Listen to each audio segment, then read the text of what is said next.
அம்மாவை கூப்பிட்டு, அம்மா எனக்கு பொண்ணுமானு இருக்கணும், பையன் வாழ்க்கை பிடிக்கல, எனக்கு இந்த உருவமே பிடிக்கலம்மா, என்னன்னு தெரியல, ஏதோ அருவருப்பாக இருக்குது. ஆரம்ப காலத்தில் முதல்ல ரொம்ப வேதனைப்பட்டேன். ஏன்னா ஒத்துக்கிட்டா எங்கே நம்மளை ஏற்கனவே கணவர் விட்டுட்டு போயிட்டாரு, ஆளுகளை வச்சு தான் நம்ம இருக்கோம், இப்படி ஆயிருமோன்னு பயந்துக்கிட்டு இருக்கப்போ தான் அப்புறம் ரொம்ப கம்பேர் பண்ணி அழுதாளா, மனசு கேட்கல. மற்றவங்களாம் நம்ம பிள்ளையான்னு பார்க்குறப்ப நம்ம பிள்ளை மட்டும் தான் நமக்கு தோணுது. விடு, துரத்திட்டே நம்ம எங்கேயாவது ஓடி போயிடுவோம், உங்கள் கூட இருந்து உங்களை அசிங்கப்படுத்த வேணாம், என்கிட்ட ஓடி செத்துடலான்லாம் தோணுச்சு. ஏற்றுக்காமல் போய் அக்செப்ட் பண்ணாமல் அம்மாவும் இல்லாமல் இருந்தாங்கன்னா மற்றவங்க நான் மற்ற டிரான்ஸ்ஃபர் நிலமை தான் எனக்கும் வந்திருக்கும். போய் அது கடை கேட்குறது, செக்ஸ் ஒர்க் பண்ணுறது, அது அவங்க மேலே தப்பு கிடையாது, இந்த சொசைட்டி அவங்கள அப்படி மாற்றுது. இப்போ இவங்க பாதுகாப்பாக பார்த்துட்டா மற்ற யாருமே தவறான எண்ணத்தில் பார்க்க மாட்டாங்க. தாய் தாப்பை பிள்ளைகளோட உணர்வை புரிஞ்சுக்கோங்க.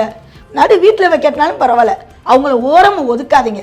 அது ஒன்று மட்டும் தான் நான் கேட்குறதேவும். சொந்தக்காரங்க முன்னாடி நான் நல்ல நிலமையில நின்று எங்கள் அம்மாவை பெருமையாக நினைப்பேன். அவங்க என்ன நினச்சிருப்பாங்க, இது என்னன்னால என்ன தப்பாக தான் போய் அவங்க அம்மா இப்படி தான் பண்ணும், அவங்க அம்மா இப்படி பண்ண அனுப்புவான்னு எங்கள் அம்மா சொந்தக்காரங்க நினச்சிருப்பாங்க. அவங்க மத்தியில் நான் ஒரு நல்ல நிலைமைக்கு போய் உட்காந்து எங்கள் அம்மா பேர் கௌரவத்தை காப்பாற்ற நினைக்கணும். பரவாயில்ல, நாகஜோதி அவங்க பொண்ணை ஏற்றுக்கிட்டு கஷ்டப்பட்டாலும் நல்ல நிலைமைக்கு வச்சுட்டா, அவங்க பொண்ணு நல்ல நிலைமைக்கு கொண்டு வந்துட்டானே எங்கள் அம்மாவை பெருமை என்னையை பேசுகிறாங்களோ எங்கள் அம்மாவை ஃபஸ்ட்டு பெருமையாக பேசும்.